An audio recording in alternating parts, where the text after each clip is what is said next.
Hello viewers, welcome to our channel maple educational services. আমি অদিতি মুখার্জি বলছি। আজকে 1 সেপ্টেম্বর 2024 আপনাদের সামনে কিছু আরেকটা তথ্যমূলক ভিডিও নিয়ে উপস্থিত হয়েছি। আগের দিন যেটা শুরু করেছিলাম কেরিয়ার অপশন ইন্স্যুরেন্স নিয়ে, তারই সেকেন্ড পার্ট। আর ভিডিওটা শুরু করার আগে আমার যে কথাটা বলার থাকে সেটা আপনাদের সামনে অবশ্যই বলবো। সেটা হচ্ছে যে আপনারা ভিডিওটি, এই চ্যানেলটিকে অবশ্যই লাইক এবং সাবস্ক্রাইব করুন, ভিউ করুন এবং শেয়ার করুন, কমেন্ট করুন। যারা আমাদের পুরনো এবং নতুন সাবস্ক্রাইবার এবং ভিউয়ার্স আছেন তাদের জন্য আমাদের পক্ষ থেকে রইল অসংখ্য ধন্যবাদ। চ্যানেলটিকে ভিউ করার জন্য, সাবস্ক্রাইব করার জন্য, সঙ্গে থাকার জন্য, পাশে থাকার জন্য। আগামী দিনে আপনাদের সহযোগিতা, আপনাদের সাহায্য এইভাবে পেতে থাকবো এই আশা নিয়ে আজকের ভিডিও টপিকে ফিরে যাচ্ছি। আজকে টপিক, কেরিয়ার অপশন টপিক হচ্ছে ইন্স্যুরেন্স। আজকে প্রথম যে বিষয়টা নিয়ে আমি আলোচনা করব সেটা হচ্ছে আফটার 10+2 আমি যদি ইন্স্যুরেন্স ইন্ডাস্ট্রিতে পা রাখতে চাই তাহলে কি ধরনের কোর্স অপশন একজন শিক্ষার্থীর ক্ষেত্রে সুটেবল হবে। প্রথমেই হচ্ছে বিকম নিয়ে পড়াটা ভালো হবে এবং সেক্ষেত্রে স্পেশালাইজেশন ব্যাংকিং অ্যান্ড ইন্স্যুরেন্স রাখলেই ভালো হয়। এটা একটা 3 ইয়ার কেরিয়ার অপশন, ইউজি কোর্স, এবং এটা কভার করছে ব্যাংকিং অ্যান্ড ইন্স্যুরেন্স থিওরি। এটা লিড করছে একটা গুড জবের জন্য এবং স্যালারির জন্য, যেটা রাইট আফটার গ্র্যাজুয়েশনের পরই পাওয়া যেতে পারে। এবং যদি সেটাতে ইন্টারেস্ট না থাকে তাহলে এটা নিয়েই ফার্দার হায়ার স্টাডিজও করা যেতে পারে। Number 2, BA in banking and finance. এটাও একটা good option for those who want to work in finance and investment sector and insurance sector. এটা কভার করছে financial markets, investment strategies, risk management, and can lead to careers in investment banking, financial analysis, and stock market trading. Thirdly, insurance law নিয়েও after 10+2 পড়াশুনো করা যেতে পারে যদি insurance ইন্ডাস্ট্রিতে প্রবেশ করার একটা ইন্টারেস্ট থেকে থাকে। সেক্ষেত্রে ইন্স্যুরেন্স লটা হবে ইউজি কোর্স এবং সাবজেক্টটা থাকবে ইলেকটিভ সাবজেক্ট হিসেবে, এবং সেটা পাস এবং এটার এলিজিবিলিটি ক্রাইটেরিয়া হচ্ছে 12 past from a recognized board. এবং যদি এক্ষেত্রে পিজি ডিপ্লোমা করতে হয় তাহলে সেক্ষেত্রে এলএলবি কমপ্লিশন থাকতে হবে ফ্রম এ রেকগনাইজড ইউনিভার্সিটি। আদার যে সমস্ত ডিগ্রিগুলো যেগুলো ইন্স্যুরেন্স সেক্টরে এন্ট্রি নেওয়ার ক্ষেত্রে সাকসেসফুল হতে পারে সেগুলো হচ্ছে finance, business, accounting, economics, actuarial science, mathematics, statistics and marketing. এখন শিক্ষার্থীদের মধ্যে মনে একটা প্রশ্ন আসতে পারে, যেটা হচ্ছে যে ইন্স্যুরেন্সের ক্ষেত্রে কোন কোর্স অপশানটা বেস্ট অপশান হতে পারে। সেক্ষেত্রে certificate course on compliance, governance and risk management in insurance, এটা একটা বেস্ট কোর্স অপশন হতে পারে।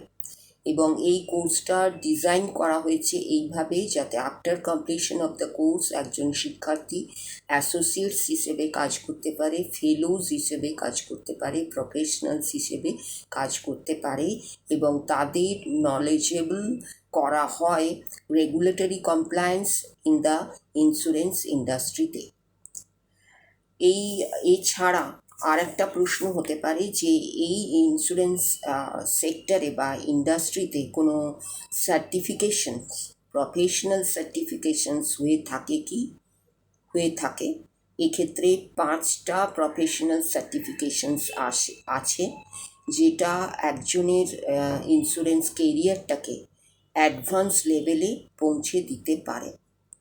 Number 1, certified insurance counsellor, CIC, certified risk manager, CRM, third associate in general insurance, AINS, fourth chartered property casualty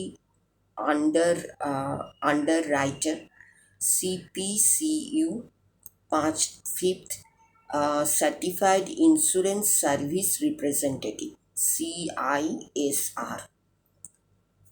এই course অপশানের ক্ষেত্রে after 10+2 কি হতে পারে, কোনটা বেস্ট কোর্স অপশান হতে পারে, প্রফেশনাল সার্টিফিকেশনসগুলো কি কি আছে, এই সম্বন্ধে আজকের ভিডিওটা আমি আপনাদের কাছে উপস্থাপনা করলাম।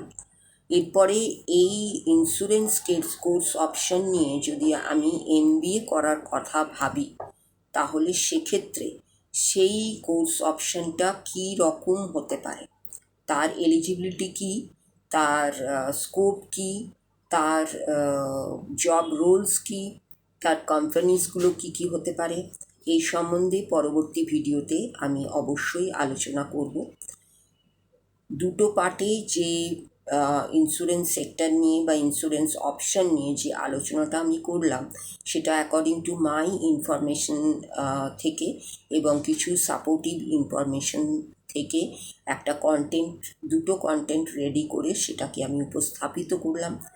এগুলো সম্বন্ধে যদি আপনাদের কোনো বক্তব্য, মতামত, এনকোয়ারি থাকে, তাহলে অবশ্যই আপনারা কমেন্ট সেকশনে জানাবেন। এবং এক্ষেত্রে আমাদের এই যে দুটো পার্ট সেগুলোর মধ্যে কোনো কিছু গ্যাপ থেকে গেছে কি না, বা তথ্য পরিবেশনে কোনো কিছু ভুলভ্রান্তি হয়েছে কি না, সেই সম্বন্ধেও কমেন্ট করে অবশ্যই আপনারা জানাবেন, যাতে করে আমরা বুঝতে পারি যে এই যে কেরিয়ার অপশানটা ইন্স্যুরেন্স, এটা নিয়ে যে আপনাদের কাছে আমরা উপস্থাপন করলাম এবং যার উদ্দেশ্য হচ্ছে এই কেরিয়ার অপশান সম্বন্ধে আপনাদের অবগত করা, আপনাদের চেনানো, সে সম্বন্ধে আপনাদের সংক্ষেপে বিশদে বলা, সেগুলো আমরা ঠিকঠাক করতে পেরেছি কি না। আপনাদের কমেন্ট না পেলে কিন্তু এই বিষয়গুলো আমাদের কাছে সম্পূর্ণ সঠিকভাবে আমরা উপস্থাপন করলাম কি না, সে সম্বন্ধে একটা কনফিউশন থেকে যাবে। তাই আপনারা অবশ্যই কমেন্ট সেকশনে কমেন্ট করে জানাবেন। আমাদের দিক থেকে যতটা সম্ভব রিপ্লাই দেওয়ার আমরা অবশ্যই সেক্ষেত্রে চেষ্টা করব রিপ্লাই দেবার। এবং এক্ষেত্রে যদি ইন্স্যুরেন্স কেরিয়ার অপশন হিসেবে নিয়ে যদি এগোনো যায়, তাহলে তার ইউটিলিটি, তার ডিমান্ড কতটা, সেক্ষেত্রে সেই আলোচনায় যদি যেতে হয়, তাহলে প্রথমেই বলতে হয় যে এর ইউটিলিটি, এর ডিমান্ড, এর গ্রোথ কোনোটাই কোনো অংশে কম নয়। এবং বর্তমানে বলুন, আগামী দিনে বলুন, তার চাহিদা, তার ইউটিলিটি, তার গ্রোথ ক্রমবর্ধমান। এবং সেক্ষেত্রে আমরা যদি প্রপার এডুকেশন নেওয়ার পরে এই ইন্ডাস্ট্রিতে প্রবেশ করি, তাহলে আমাদের এগিয়ে যাওয়ার ক্ষেত্রে কোনো রকম হ্যাসল, কোনো রকম বাধা হবে বলে আমাদের দিক থেকে মনে হয় না। আপনারা অবশ্যই এই কেরিয়ার অপশানটাকে নিয়ে চিন্তা ভাবনা করতে পারেন এবং রিসার্চ করতে পারেন, এবং যদি কিছু জানার থাকে অবশ্যই আমাদের কাছে এনকোয়ারি করতে পারেন, কমেন্ট করতে পারেন। জানার জন্য এবং জানানোর জন্য আমরা প্রস্তুত আছি। আপনাদের কাছ থেকে জানার জন্য যেমন আমরা প্রস্তুত আছি, আপনাদের জানানোর জন্যও আমরা প্রস্তুত আছি। এই যে ভিডিও দুটো পার্ট আমরা গতকাল এবং আজকে পরিবেশন করলাম, সেগুলো নিয়ে আপনারা অবশ্যই রিসার্চ করুন, ভাবুন এবং জানান যে সেগুলো আপনাদের কাজে আসছে কিনা। এই আজকের যে ভিডিও সেটা এখানেই আমি শেষ করছি। আগামী দিনের ভিডিও নিয়ে আপনাদের সামনে অবশ্যই উপস্থিত হব। সেক্ষেত্রে ভিডিও টপিক থাকবে MBA ইন ইন্স্যুরেন্স। MBA আমরা বিভিন্ন বিষয় নিয়ে করে থাকি, যেগুলো কতগুলো ট্র্যাডিশনাল